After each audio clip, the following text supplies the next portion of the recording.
আরে ভাই, এটা কি গুপ্তধন নাকি? দ্রুত সময়ের মধ্যে এই অগণতান্ত্রিক এবং স্বৈরতান্ত্রিক সিদ্ধান্ত বাতিল করতে হবে। আমরা সবাই নির্বাচন নিয়ে আমরা সেন্টারে যাব, ছবি তুলবো, ঈদের মতো আনন্দ করবো। আমরা কি পারবো?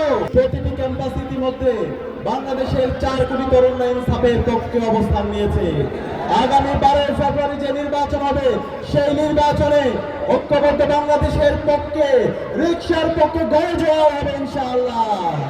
গত ফেসিবাদী আমলে যিনি সবচেয়ে বেশি জুলুমের শিকার হয়েছে, যখন বাংলাদেশে শাহবাগ কায়েম করার মাধ্যমে এদেশের আলেম ওলামাদেরকে হত্যাযোগ্য করে রাখা হয়েছিল, সেই সময় আল্লামা মামুনুল হক বাংলার জমিনে আধিপত্যবাদের বিরুদ্ধে, আগ্রাসনের বিরুদ্ধে সাপ্লাই তিনি যে গণজাগরণের ডাক দিয়েছিল, সেই গণজাগরণের ভিত্তি করে আজকে আমাদের আজাদী এসেছে।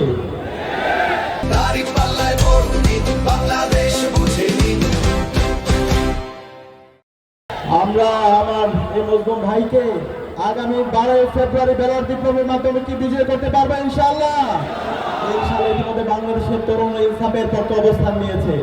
5টি ছাত্র সংসদ নির্বাচন হয়েছে। প্রতিটি ক্যাম্পাস ইতিমধ্যে বাংলাদেশের 4 কোটি তরুণ ইনসাফের পক্ষে অবস্থান নিয়েছে। আগামী 12 ফেব্রুয়ারি যে নির্বাচন হবে, সেই নির্বাচনে ঐক্যবদ্ধ বাংলাদেশের পক্ষে, রিকশার পক্ষে গড়ে যাওয়া হবে ইনশাআল্লাহ। আমরা একই সাথে বলতে চাই, আজকে এই গণজোয়ারে ভীত হয়ে একটা পক্ষ পিছন দিক দিয়ে ক্ষমতা আসার চেষ্টা করছে। আমরা সাবধান করছি, পেছন দিক দিয়ে যদি কেউ ক্ষমতা আসতে চায়, ইলেকশন ইঞ্জিনিয়ারিং করে কেউ যদি ক্ষমতা আসতে চায়, বাংলাদেশে ফেসিবাদে যে পরিণত হয়েছিল, তার চাইতে খারাপ পরিণতি আপনাদের হবে। নির্বাচন কমিশন, আমরা আপনাদেরকে সতর্ক করছি, গতকালকে যে প্রজ্ঞাপন দিয়েছেন সেটা বাতিল করেন। 400 গজের মধ্যে নাকি ক্যামেরা নিয়ে যাওয়া যাবে না। আরে ভাই, এটা কি গুপ্তধন নাকি? দ্রুত সময়ের মধ্যে এই অগণতান্ত্রিক এবং স্বৈরতান্ত্রিক সিদ্ধান্ত বাতিল করতে হবে। আমরা সবাই নির্বাচন নিয়ে আমরা সেন্টারে যাব, ছবি তুলবো, ঈদের মতো আনন্দ করবো। আমরা কি পারবো? আমরা যারা 4 কোটি তরুণরা আছি, প্রত্যেক তরুণকে ওয়াজডকের ভূমিকা পালন করতে হবে। কেউ যদি এই কেন্দ্র দখল করার চেষ্টা করে, কেউ যদি এই ভোট কেন্দ্র দখলের চেষ্টা করে, কেউ যদি কারচুপি করার চেষ্টা করে, বাংলাদেশে আবার জোড়াই নেমে আসবে। সুতরাং তরুণদেরকে বলবো, আমরা ঐক্যবদ্ধ আছি। জুলাই প্রজন্মকে বলবো, আবার ঐক্যবদ্ধ হতে হবে, প্রতিটি কেন্দ্র পাহারা দিতে হবে। আমরা কি পারবো ইনশাআল্লাহ? ইনশাআল্লাহ। সর্বশেষ বলবো, আমাদের আল্লামা মামুনুল হককে ব্যাপক ব্যবধানে বিজয় করতে হবে। আমরা কি পারবো? আমাদের সবার কোনো মার্কা আছে?